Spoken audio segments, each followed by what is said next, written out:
So forgiveness is the ultimate selfish act in one way, because it benefits only one, well, it benefits the whole world, but it benefits ourselves. We go through a process with an adverse experience of having to accept and acknowledge the experience, but then we have to forgive, and then we can release and move on.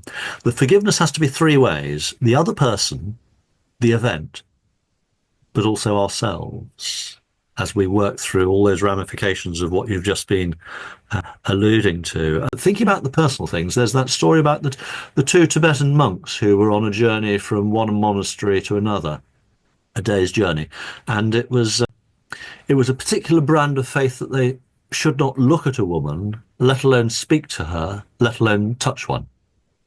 And they came after a couple of hours' travel to a little stream that, because of recent rains, was in spate, and there was a young woman by the side of the stream who looked on them and said, "Sirs, please would you help me?" And the younger one sort of disdainfully, he sort of spat at her with his eyes, not literally, but he just sort of, dismissed her in a very unkind way. And the older one looked at her, heard her plea, put her on his back, carried her across, put her down. She said, "Thank you so much." He nodded at her and smiled and went on. 10 miles later, several hours later, the younger one turned in fury on the older monk and said, "You will be excommunicated. You will be damned. You have brought disgrace upon our faith. You will be utterly cast out and vilified." And the elder one waited until the younger one had finished his tantrum.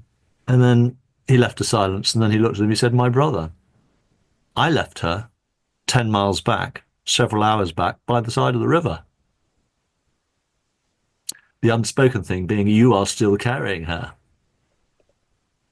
How many experiences do we carry for hours, days, months, or years, which essentially are like balls, a ball and chain, or a heavy burden of broken glass that we cling on to simply because we didn't work out that there was an alternative? Let go. Forgive and let go.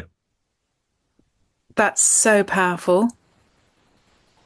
And that story is multi-layered